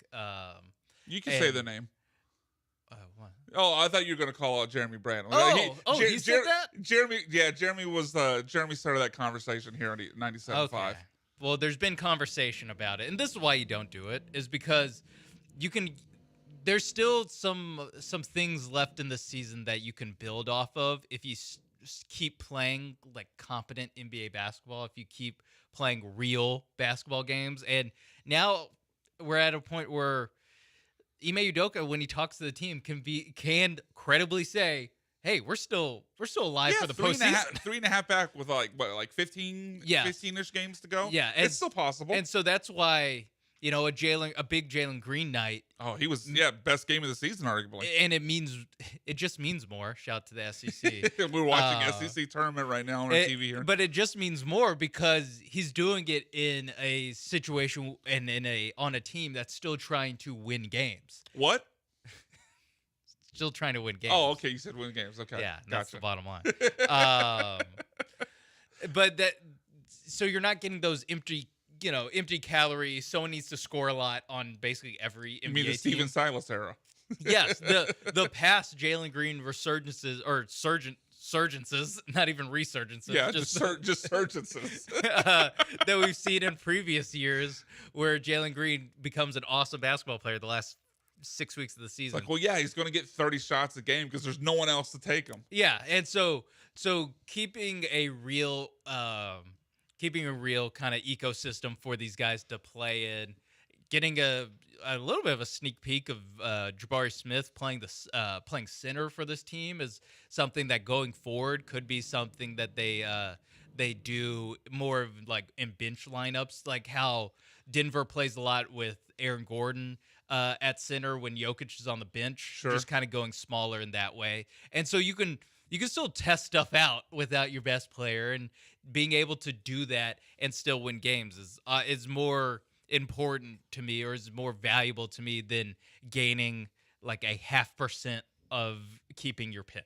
Yeah, I never understood when Jeremy was talking about, I mean, I got the mindset that he was coming from, where, if your pick is top 4, then you get to keep your pick. I get that being a goal that would be worthy of doing if it was possible. The problem is there's so many terrible teams in the NBA that the Rockets can't catch. Certainly, maybe if you lose, if you tank the rest of the season, you can improve your odds, but you're not improving your odds to me to a significant point that would actually give you a reasonable chance to get a top 4 pick. So it didn't feel that the goal of keeping a pick because it's in a top 4 didn't feel obtainable. And the other part of that is exactly what you said. Like, I'm not caught up in whatever their win total ends up being, at the end of the season. I believe they're at 31 wins right now, or 32. Yes, 32. I think the Vegas line, like, as it keeps going up, and I think is now at 37. Like, I don't care if they win 35, great. If they win 39, they win 37, great. I'm not caught up in the number. What I was caught up in is kind of what you talked about, playing real games, like trying. Like, the Rockets were stuck for years with Steven Silas in a toxic, negative, losing culture. And now they're finally starting to develop, a winning culture with Ime Udoka. Why, like, possibly take a step back and, like, not that the guys maybe would just forget how to play if you put them on the bench and tried to tank, but why give up some of the whatever momentum you were building to give yourself, like you said, like a 0.5% better odds to get ping pong balls? Yeah, it's also like how would you actually go about tanking? Right. I mean, maybe you could say Deshaun Nix is not on this team anymore. that was one of my questions to Jeremy, because when you're looking at this team, like, you could sit Dylan Brooks, okay, but you're not sitting your younger guys. You're not sitting Jalen before Alpy got hurt. You're not sitting Jalen Green, because before the last stretch of games, he was probably your best chance to lose games is play him a lot. Overall point, you're not sitting the young guys because you still need to develop. I mean, maybe you could sit Dylan Brooks, but that's not enough to really make a Fred VanVleet and Dylan Brooks. Right. Is that really going to help you? Aaron Holiday more. Is that really going to accomplish the goal of tanking in a meaningful way? Because you really have to hit the brakes to catch. You basically would have to anybody. You would have to lose out to have any. At the time, I think, because I don't remember how many wins they were at the time. Maybe like 28, maybe 27. I don't remember exactly what the time period was, but it was within the last couple of weeks, obviously, before the Şengün injury. You would have basically had to lose out to have any meaningful chance in the lottery. Yeah, and you weren't going to do that while still playing the young players like Jabari and Jalen. At the time, Şengün was healthy. Amen Thompson, Cam Whitmore. There's some talented players on this team that you would still be playing that wouldn't afford you the ability to lose enough games to actually accomplish that goal. Yeah, looking at the records right now, Spurs got 14 wins? Yeah, well, yeah. There's no way there's literally not enough games in the season to catch the bottom 4, or even the bottom 5. God, but. Yeah, the Rockets are the 11th seed or the 11th worst record in the NBA. Really, they can only catch Atlanta, who's the 9th worst record in the NBA. Yeah, so if you're okay, so Brooklyn has 26 wins, the Rockets have 31. So you're not going to make up 5 wins because Brooklyn, breaking news, super bad. Yeah, and you have their pick. And so really it's more beneficial to knock Brooklyn down a peg in the lottery odds than to actually try to chase them down yourself. Yeah, because then if you actually somehow lost and moved Brooklyn back because you had more losses at the end of the season and you don't hit that lottery, then the pick you do have, you've moved it down. I rather make a lot of sense. I rather have a better chance of getting Oklahoma the 11th or 12th pick than increasing my chances of giving them the 7th pick while not meaningfully increasing the chance of keeping the pick. Right. Like, we can obviously talk about, the non or like the exceptions to the rules, like Kawhi Leonard getting drafted in the teens. Like, those obviously do happen. But for the most part, if you give them the 11th overall pick, you're going to give them a good player, but you're not giving them some absolute difference maker. I mean, the lottery, the talent, the top diamond talent runs out before you even get to the end of the lottery in most cases. So to me, trying to win games is more valuable. Quickly before we go to break and get to Michael Carroll on the other side, we mentioned Jalen Green, 37 points in that game against the Spurs, their last game before playing tonight against the Cavaliers at home. Do we have to maybe not necessarily buy all the way into Jalen Green now, but there was obviously a lot of talk this season about, do you try to move him? Is he not capable of fitting with Ime's system? Is he not getting it? There's a lot of negative talk around Jalen Green. Has his recent improved play changed the conversation to you where he's now not. I think with Alpine still the building block. But are you now back in on Jalen being a meaningful building block going forward? I don't think I'm 100% in. I think now it went from, let's just say, like at the or at the All-Star break, it was you kind of have to trade this guy like this offseason, or else this is kind of the last time you're going to be able to include him as a young, exciting piece in a trade for a star, because he would be less young and less exciting the longer we wait. The longer you let him play and not be good. Yeah. Yes. But now I think he's reached a point where you don't need to trade him this offseason. You can roll with him into next season. I think he showed enough to where it's like, you know what?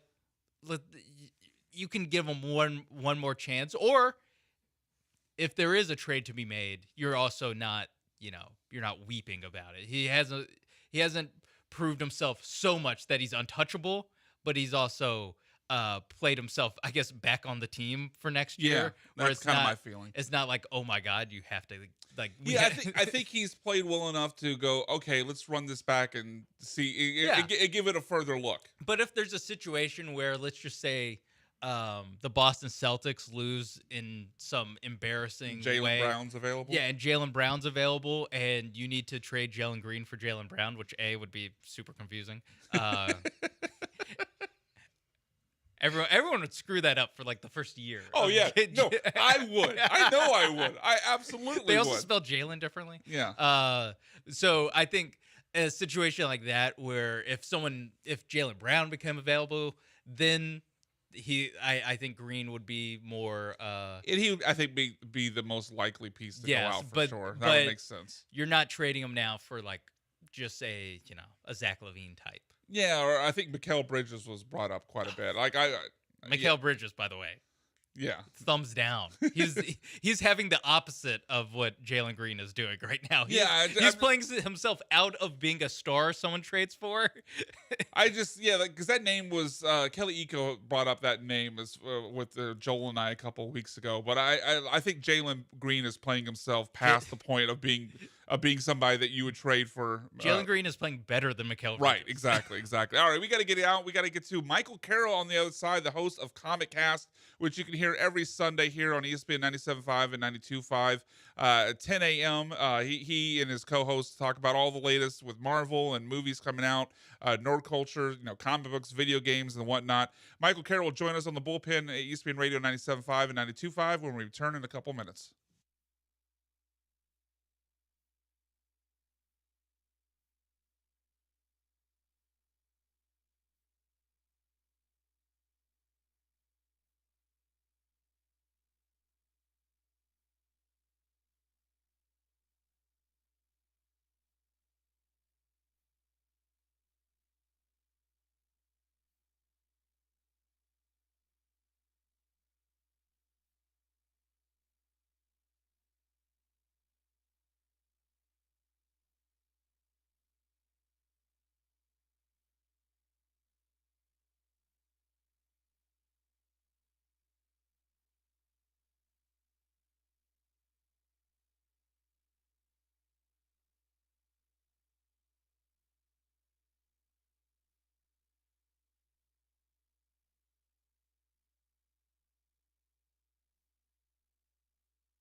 This is The Bullpen on ESPN 97.5 and 92.5. Live from the Veritex Community Bank Studios. Here are the producers of ESPN 97.5 and 92.5.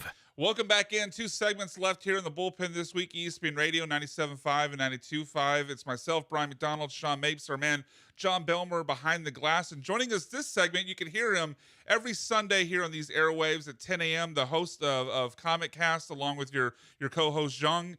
Michael Carroll here. Well, you hear Michael Carroll basically all day, every day on ESPN 97.5, but I particularly recommend Comic Cast Sunday mornings at 10 a.m. Yeah, don't listen to my other stuff. Just listen to Comic Cast. Just do that. You have a lot. It seems like you have a lot of sponsorships. You're constantly talking for clients that I didn't know you even spoke for, but you're constantly trying to tell us about all these new exciting events coming up. For example, Sam Houston Race Park. You seem to be the voice of them. I'm super excited about Sam Houston Race Park every time.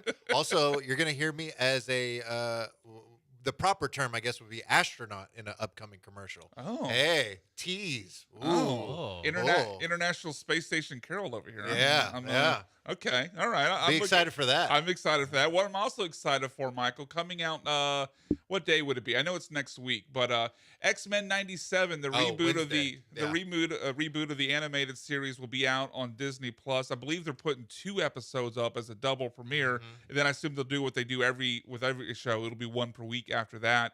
I'm very excited. I watched the trailer that came out right after the Super Bowl, or I think it was maybe the day of the Super Bowl. It looks great for anyone nostalgic for that series from the 90s. It looks like from all the reviews I've read, people are saying it hits all the feels, that it meets the expectations. What's your excitement level to watch X-Men 97 next week? Honestly, like I was excited for it, but now that it's like actually here, I think it's really hit for me in terms of being excited and looking forward to the series. Because initially it was like, okay, we've been there, done that. Do we really need to continue with it? But like seeing the clips and seeing different things, it's gotten me more amped up for it. And I was watching a clip before I got in here. I promise I am working. Yeah. But, No, that's why you're up here so late. Yeah. You're just watching X-Men 97 all day. X-Men 97 all day. Cartoons. Yeah. All right, that was judgmental. That was a very judgmental, harsh tone I heard, Sean Mapes. Is it Cinnamon Toast Crunch or is it Fruit Loops that you're eating there while watching your Saturday morning cartoons? Lucky Charms. Lucky Charms, okay. Yeah. Do you have some harsh words for that too, Sean Mapes? No. I love children's cereal. I feel like that was another dig. No, I love children's think cereal. that was I don't need adult cereal. Why's it got to be? Why can't it just be cereal? I don't know. Okay. There's not an age restriction on the box. Yeah. I didn't see 3 and up or whatever. It's not recommended for ages 5 through 9. Sean. Yeah. No, this is more of myself. I feel like I buy children's cereal because every cereal I buy has a cartoon mascot on it. All the ones that have the word nuts or grape in them, I don't. Yeah, there's an easy way to tell what's children's cereal and adult. Like obviously the children's cereal has cartoon characters, and the adult cereal all mentions bran. Yeah. If it has bran in it, it mentions how much fiber is in it. Anyway, X-Men 97. Yeah, it's the children's cereal of my heart. I can't wait for it. I'm very excited for it when it drops on Wednesday. It's bringing back I think most of the cast from the 90s original era of the series. Maybe I'm remembering this wrong, but I'm curious if I'm not remembering this wrong, how they continue the series. But didn't Xavier die at the end of X-Men, of the original X-Men animated series? Yes. Spoiler. But come on, it's been out for 30 years. Spoiler, God. Yes, but comic twist, he does get picked up by aliens. So this is not even a multiverse thing. He's just somehow reanimated by aliens? Spoiler. Spoiler. There's the Shi'ar Empire. It's a whole thing. Yeah. The what? Yeah, Shi'ar. Okay. Yeah. What? Hey, you wanted me to be here. I'm dropping info for you. But yeah, I don't know if they're going to go with the angle that he is actually dead. I assume he's not, and he'll pop up by the end of season 1. All right, so something else that came out within the last couple of days that looks really interesting, because Sean wasn't even live when this original movie came out. I was alive, but too young to see it. But they're remaking The Crow with Bill Skarsgård. I watched the trailer this morning. It looks pretty good. What are your thoughts so far on what we've seen in the trailer and the movie, which comes out, I believe, in June? real quick, you weren't alive when the first Crow movie? When the first Crow movie. I believe it was like, what, 92-ish? I was And not he was alive. born in 96. Oh, my God. Yeah, I know. He's a youngin'. All right. I know. We're old. I mean- we're old, man. We're eating adult cereal. We're eating- X-Men He's still on 97. I was 1 year old.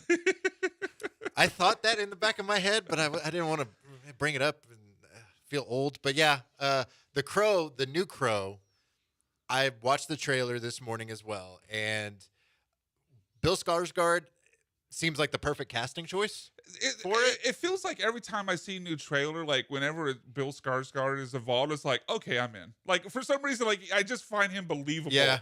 Like did you see the movie? Oh, what was the? Oh, there was a. Gosh, I'm blanking on the name. Oh, Barbarian. He was in a movie called Barbarian. Oh, that movie. Yeah, No, yeah. I guess you didn't see it because you don't. No, like horror I'm movies. scared. Yeah, you're scared. A little Yeah, scaredy. scared. That's why you're Scared eating cat. children's cereal. You're still scared.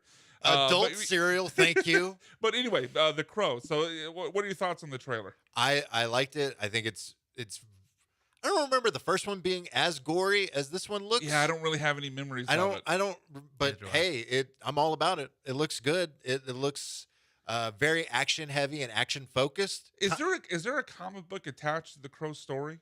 I Again, believe- like because in the trailer he's taking bullets and not dodging. He's Yeah. like kind of this undead. yeah, he's seemingly. kind of got that. He's yeah, like an yeah. undead. I didn't know if there's a comic book lore attached to his story, but it seemed very comic booky the way he's walking through gunfires like an undead like mercenary out for vengeance. Pretty sure there's a comic book, but it's one of the case where I don't know if the movie came first before Oh, the and then comic, they or made- yeah, it could've you know been. what I mean. Could have been. But like what I watched, like watching that, and then there's another trailer. I don't know if either one of you have seen this one called Boy Kills World with Bill Skarsgård.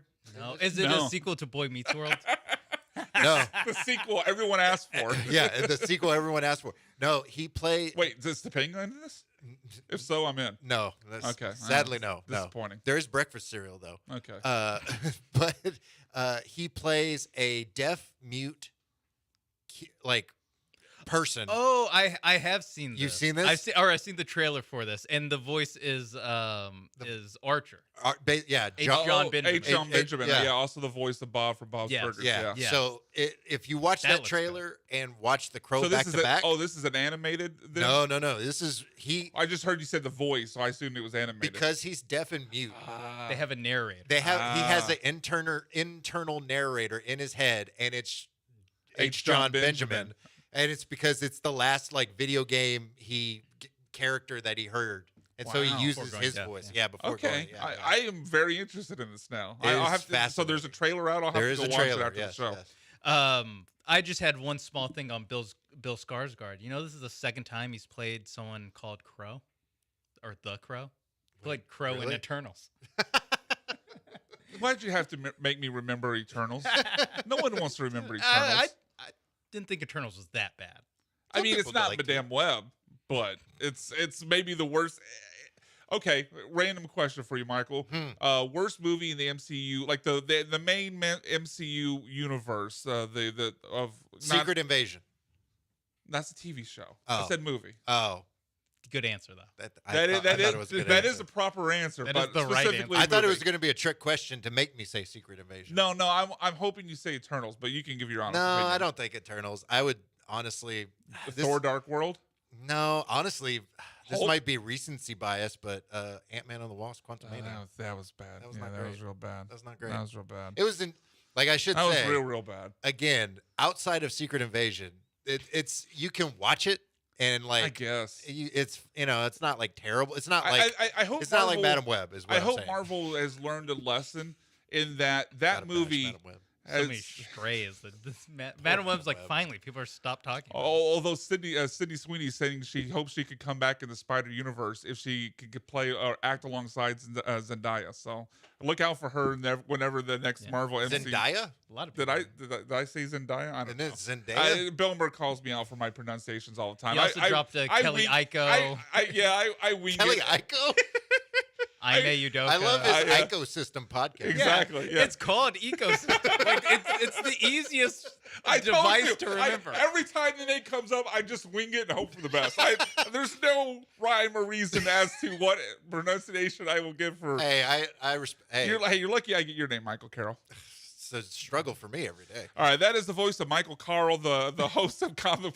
All right. I did that on purpose. All I'm right. sorry. You can find him in his room eating Cheerios, watching cartoons. Children's cereal. Oh yeah. children's Cocoa cereal. Puffs, thank Cocoa you. Puffs. Cocoa I Puffs. like my chocolate milk at the end. Before you go, Comic Cast tomorrow morning on ESPN Yes. 97.5 and 92.5, 10 a.m. on these airwaves. What are you guys going to be talking about? Remembering Akira Toriyama. Dragon Ball Z creator. Yes. Remembering his contributions and the impact that he's had, as well as we go through basically what we've been watching, including Shogun, Halo, Dune, because I ingested Hell the yeah. spice, all about it. And Did you get the popcorn bucket? I didn't get the popcorn bucket. I heard the How are review you gonna from this review guy. it then? How are you gonna review the Look, movie? I was excited to promote your show.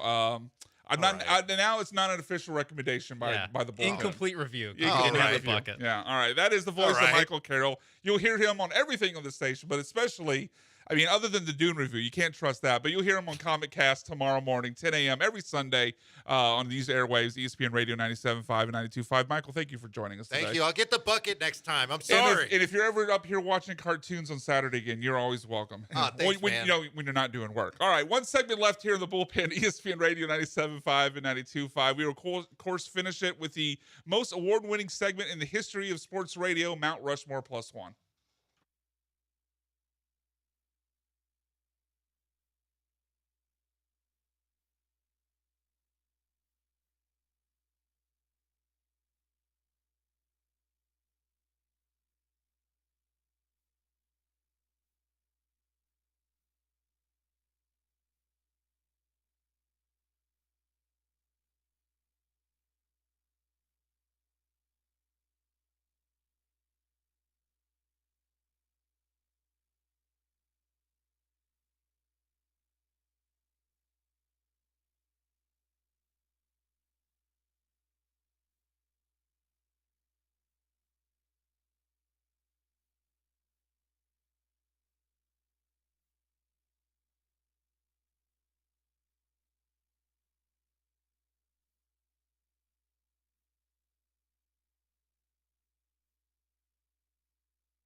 Oh, hell yeah. It is time for Mount Rushmore Plus One, closing the show this week on the Bullpen, ESPN Radio 97.5 and 92.5.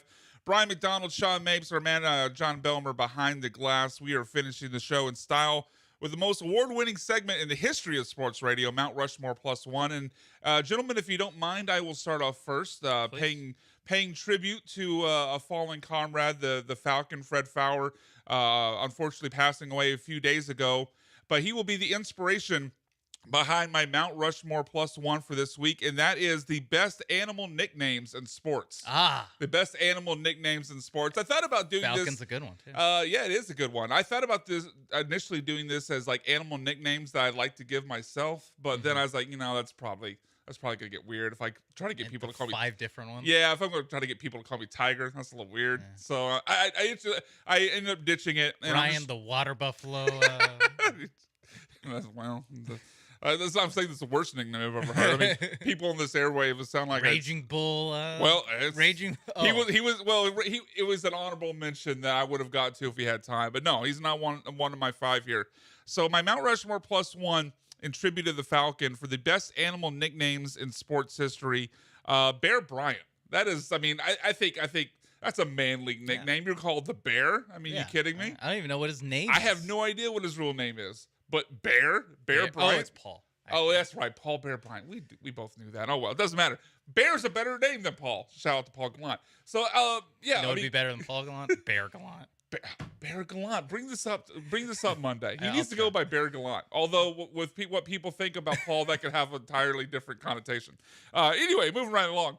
Number 2 on my Mount Rushmore Plus One of the best animal nicknames in sports, Tiger Woods.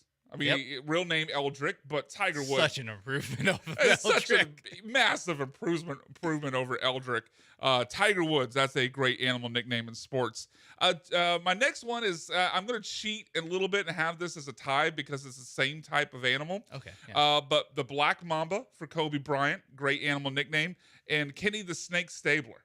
Both great animal nicknames from historic athletes, or as Jeremy Branham once called him, Kenny Stabler. Which, that was Didn't he also say he died? He did. Yeah, he's still with us. Or at least he was at the time. I have no idea now. So maybe I'm going to get called out for that. My next one on the list, I'm going to make it a Houston slant. This man had a few nicknames, but Lance Berkman, as coined by John and Lance here. Well, I think actually at the time it was 1560, but they gave Lance Berkman the nickname the Big Puma. I thought that was always a great nickname in sports. Also, Kenny Stabler died in 2015. Did he really? Yeah. Okay. I don't remember. There was some weird thing where Jeremy got whether or not he's alive or not. It doesn't matter. Okay. But anyway, last one on the list. This was tough to pick because I have a lot of honorable mentions. But I'm going to go with Spider Silva. Anderson Silva, the Spider. This shout out for Johnny Belmer. He's a big MMA fan. But Spider Silva, I thought that was a great nickname for an MMA fighter, especially if a guy's like a ground specialist. To be the Spider, I think that's a great nickname. Yeah. Yeah. Web them up, just wrestle them down and hold them together like you're, I don't know, put them in a web. I don't know. I'm reaching here, but that is my Mount Rushmore Plus. Yeah. Madam Web. Quickly, a few names I'll run through real quickly that almost made the list. Daryl Moose Johnson. I think Moose for a fullback. That's a great nickname. You mentioned Raging Bull for Jake LaMotta, the boxer. Big Dog Glenn Robinson. Yep. I think Big Dog's a great nickname. The Worm for Dennis Rodman. Perfect for him. And then Kung Fu Panda for Pablo Sandoval. That was such a lovable nickname for Pablo Sandoval, the former World Series MVP. So Big Johnny Belmer, what you got? What is your Mount Rushmore Plus One? We, of course, will save main event Sean Mapes for our last list. Yeah, I'm going to run through these pretty quickly here. We're going to run up into the A&M time zone here pretty quickly here. So we found out this week that Aaron Rodgers could possibly be on the ballot as vice president. Yeah. This just got me thinking of current athletes that I would like to see in the White House. Okay. Vice president or president. So this is top 5 athletes I'd like to see in the White House. Starting number 5, he's an older guy, but he's still active. John Daly. I would love to see him standing next to the president in his American flag khakis and, No explanation needed. I'm yeah, with you. okay, gotcha. All right, number 4, he's no longer active, but I still kept him on the list. I don't care. It's an exception here. Jason Kelsey has got to make this list. I think he would make. He's great at chugging beers. Yeah, I think there's just the following that he has, the vibe he has. I think he'd be great in that role and entertaining as hell. Number 3, I threw a basketball player in here. My favorite Rocket, I think, in the history. I threw Pat Beverly here. I think he's fun, but also if you need something passed, he's the guy that's gonna go and get it done for you. He's gonna be that pest, that gnat, that you want a junkyard dog as president? There you go. That'll get the job done. Number 2, I got Joe Burrow. I think Joey Swag would be an awesome vice president showing up in his Is he allowed sunglasses. to smoke cigars in the White House? I think he could win. I think that's a requirement. Okay. I think he could conceively win. Yeah, absolutely. And like give a speech with the cigar and the sunglasses From and like the Ohio, fly Battleground Jacket. State, yeah. Absolutely. Number 1 on my list. Number 1 on my list. I went with Carlos Correa. I think him telling Cody Bellinger, hey, if you don't know the facts, you better shut the bleep up. He would be great at debates. I could imagine him telling some reporter, hey, yeah, shut the bleep up. Also, the mound visit speech, like he could do that all the time. He would be great at mound visit. America needs a mound visit. All right, main event, Sean Mapes. You got to get through this quickly, but you're Mount Rushmore +1. Mount Rushmore +1 of watching college basketball for the first time in March. Which is a tradition unlike any other. Which is what I do, because mostly I just watch Texas games. Of course. And that's my viewpoint through college basketball. So the first one is, okay, so no one can really shoot. I thought it was just Texas. Yeah. Every year I'm like, okay, no one can shoot. This year especially, and the last couple years, it's, wow, how is Georgetown so bad? Georgetown is 9-23 this year. They haven't been good in a long time. But they're 9-23. Anyway, this one comes from yesterday watching the SEC tournament, which you'll hear next. Wait, Frank Martin isn't still coaching South Carolina? that was a surprise. You know where he is coaching? No, UMass. Actually I don't. Okay, UMass. And he's bald now. I thought you were going to say, he's not coaching Kansas State, because that would also have worked as well. Second to last one is, okay, so we're still doing it with these refs. Like we're still calling these fouls. We're still doing charges. Yeah. Okay. Cool. Glad it is a shock to the system the way college basketball is refereed sometimes. Yes, and lastly, Joe Lunardi still around, huh? Without Joe Lunardi, how are we going to know who the first 4 in and the first 4 out are? I assumed he would have gotten replaced, but I don't know. Could he be replaced by a computer? Yes, but there's Todd McShay, there's Daniel Jeremiah, but there's still Mel Kiper. Right. There's no replacement. He has no competition. Yeah. Anyway, coming up next, Aggie basketball, right? Yeah, Aggie basketball facing Florida in the semifinals of the SEC tournament. The Aggies, I think, firmly in the NCAA tournament at this point, but certainly they like to get themselves off the bubble and possibly out of the playing game. That'll do it for Sean Mapes, for John Belmer. I'm Brian McDonald. See you next week in Houston.